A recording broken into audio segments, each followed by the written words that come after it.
Hi, this is Javi, your licensed realtor. Alam mo bang madalas nalilito ang ating mga home buyers sa RFO at pre-selling? Kaya ngayon, explain natin na mabilis at malinaw. Ang RFO o Ready for Occupancy Unit, ibig sabihin tapos na yung unit at pwede mo na siyang lipatan. Parang sa fast food lang, ready na yung pagkain, bayad ka lang, pero mas mahal syempre. Kasi ready na siya. Samantalang ang pre-selling naman, parang nag-order ka lang ng pagkain. Bayad ka lang, pero kailangan mo mag-antay. At matyaga ka, bago matikman yung pagkain. So, ganun ang pre-selling. Pero, later on, tumataas ang value nito.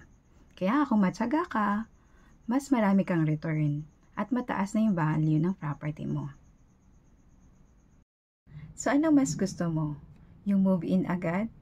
O yung may konting hintayan pero sulit? So, let me know. Baka may perfect match kami para sa'yo. Message mo lang ako.